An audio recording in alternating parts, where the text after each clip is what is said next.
नमस्कार। Story bot में आपका हार्दिक स्वागत है।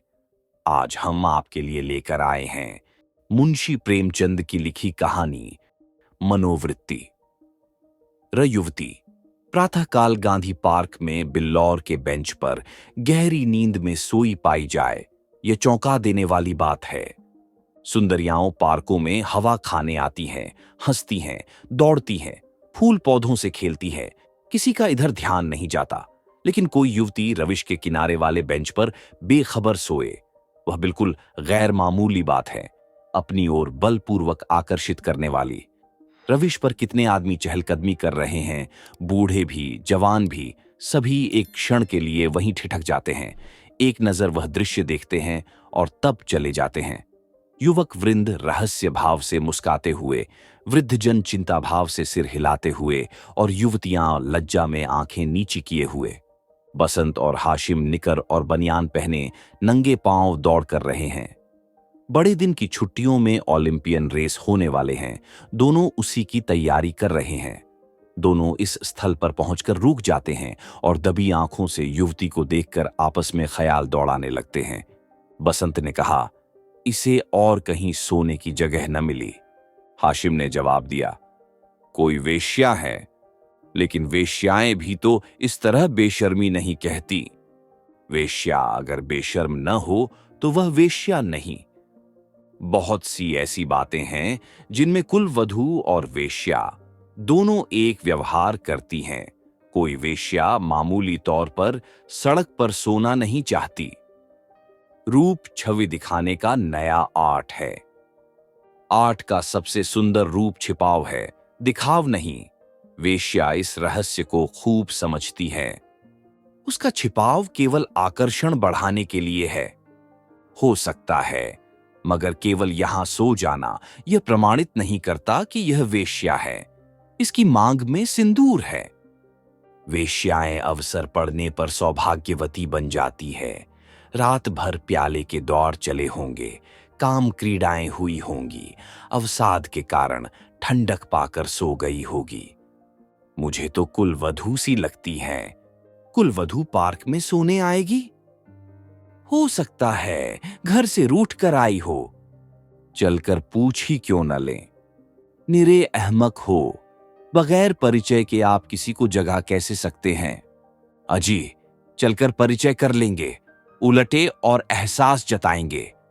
और जो कहीं झिझक दे, झिझकने की कोई बात भी हो, उसे सौजन्य और सहृदयता में डूबी हुई बातें करेंगे। कोई युवती ऐसी, गत यौवनाएं तक तो रस भरी बातें सुनकर फूल उठती हैं। ये तो नवयौवना है। मैंने रूप और यौवन का ऐसा सुंदर संयोग नहीं देखा था। मेरे हृदय पर तो यह रूप जीवन पर्यंत के लिए अंकित हो गया, शायद कभी न भूल सकूं। मैं तो फिर भी यही कहता हूं कि कोई वेश्या है। रूप की देवी वेश्या भी हो, उपास्य है। यहीं खड़े खड़े कवियों की सी बातें करोगे, जरा वहां तक चलते क्यों नहीं? केवल खड़े रहना, पाश तो मैं डालूंगा। कोई कुलवधू है। कुलवधू पार्क में आकर सोए तो इसके सिवा कोई अर्थ नहीं कि वह आकर्षित करना चाहती है, और यह वेश्या मनोवृत्ति है। आजकल की युवतियां भी तो फॉरवर्ड होने लगी हैं। फॉरवर्ड युवतियां युवकों से आंखें नहीं चुराती। हां, लेकिन हैं कुलवधू। कुलवधू से किसी तरह की बातचीत करना मैं बेहूदगी समझता हूं। तो चलो फिर दौड़ लगाए। लेकिन दिल में वह मूर्ति दौड़ रही है। तो आओ बैठें। जब वह उठकर जाने लगे तो उसके पीछे चलें। मैं कहता हूं वेश्या है, और मैं कहता हूं कुलवधू हैं, तो 10-10 की बाजी रही। दो वृद्ध पुरुष धीरे धीरे जमीन की ओर ताकते आ रहे हैं, मानो खोई जवानी ढूंढ रहे हों। एक की कमर झुकी, बाल काले, शरीर स्थूल। दूसरे के बाल पके हुए पर कमर सीधी, गहरा शरीर। दोनों के दांत टूटे पर नकली लगाए। दोनों की आंखों पर ऐनक। मोटे महाशय वकील है, छरहरे महोदय डॉक्टर। वकील, देखा, यह 20वीं सदी का करामात। डॉक्टर, जी हां देखा, हिंदुस्तान दुनिया से अलग तो नहीं है, लेकिन आप इसे शिष्टता तो नहीं कह सकते। शिष्टता की दुहाई देने का अब समय नहीं। हैं किसी भले घर की लड़की। वेश्या हैं साहब, आप इतना भी नहीं समझते। वेश्या इतनी फूहड़ नहीं होती, और भले घर की लड़की फूहड़ होती है। नई आजादी है, नया नशा है। हम लोगों की तो बुरी भली कट गई, जिनके सिर आएगी वह झेलेंगे। जिंदगी जहन्नुम से बदतर हो जाएगी। अफसोस, जवानी रुखसत हो गई। मगर आंखें तो नहीं रुखसत हो गई, वह दिल तो नहीं रुखसत हो गया। बस आंखों से देखा करो, दिल जलाया करो। मेरा तो फिर से जवान होने को जी चाहता है। सच पूछो तो आजकल के जीवन में ही जिंदगी की बहार है। हमारे वक्तों में तो कहीं कोई सूरत ही नजर नहीं आती थी। आज तो जिधर जो हुस्न ही हुस्न के जलवे हैं। सुना, युवतियों को दुनिया में जिस चीज से सबसे ज्यादा नफरत है वह बूढ़े मर्द हैं। मैं इसका कायल नहीं। पुरुष को जौहर उसकी जवानी नहीं, उसका शक्ति संपन्न होना है। कितने ही बूढ़े जवानों से ज्यादा खड़ियल होते हैं। मुझे तो आए दिन इसके तजुर्बे होते हैं। मैं ही अपने को किसी जवान से कम नहीं समझता। यह सब सही है, पर बूढ़ों का दिल कमजोर हो जाता है। अगर यह बात न होती तो इस रमणी को इस तरह देखकर हम लोग यूं न चले जाते। मैं तो आंखों भर देख भी न सका। डर लग रहा था कि कहीं उसकी आंखें खुल जाएं और वह मुझे ताकते देख ले तो दिल में क्या समझे। खुश होती कि बूढ़े पर भी उसका जादू चल गया। जी रहने भी दो, आप कुछ दिनों आकोसा को सेवन कीजिए। चंद्रोदय खाकर देख चुका, सब लूटने की बातें हैं। मंकी ग्लैंड लगवा लीजिए ना। आप इस युवती से मेरी बात पक्की करा दें, मैं तैयार हूं। हाँ, ये मेरा जिम्मा, मगर हमारा भाई हिस्सा भी रहेगा। अर्थात यह कि कभी कभी मैं भी आपके घर आकर अपनी आंखें ठंडी कर लिया करूंगा।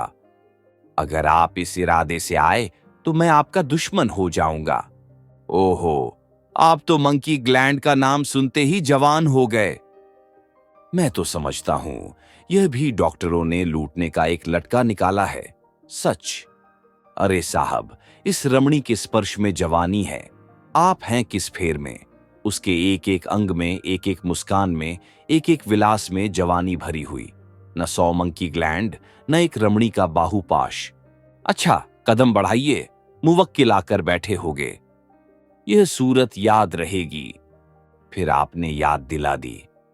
वह इस तरह सोई है इसलिए कि लोग उसके रूप को, उसके अंग विन्यास को, उसके बिखरे हुए केशों को, उसकी खुली हुई गर्दन को देखे और अपनी छाती पीटें। इस तरह चले जाना उसके साथ अन्याय है। वह बुला रही हैं और आप भागे जा रहे हैं। हम जिस तरह दिल से प्रेम कर सकते हैं, जवान कभी कर सकता है। बिल्कुल ठीक। मुझे तो ऐसी औरतों से साबिका पड़ चुका है जो रसिक बूढ़ों को खोजा करती है। जवान तो छिछोरे, उच्छृंखल, अस्थिर और गर्वीले होते हैं। वे प्रेम के बदले कुछ चाहते हैं। यहां निःस्वार्थ भाव से आत्मसमर्पण करते हैं। आपकी बातों से दिल में गुदगुदी हो गई। मगर एक बात याद रखिए, कहीं उसका कोई जवान प्रेमी मिल गया तो मिला करे। यहां ऐसों से नहीं डरते। आपकी शादी की कुछ बातचीत थी तो? हां थी, मगर जब अपने लड़के दुश्मनी पर कमर बांधे तो क्या हो। मेरा लड़का यशवंत तो बंदूक दिखाने लगा। ये जमाने की खूबी है। अक्टूबर की धूप तेज हो चली थी। दोनों मित्र निकल गए। 2 देवियां, एक वृद्धा, दूसरी नवयौवना पार्क के फाटक पर मोटर से उतरी और पार्क में हवा खाने आई। उनकी निगाह भी उस नींद की मारी युवती पर पड़ी। वृद्धा ने कहा, बड़ी बेशर्म है। नवयौवना ने तिरस्कार भाव से उसकी ओर देखकर कहा, ठाठ तो भले घर की देवियों के हैं। बस ठाठ ही देख लो। इसी से मर्द कहते हैं स्त्रियों को आजादी न मिलनी चाहिए।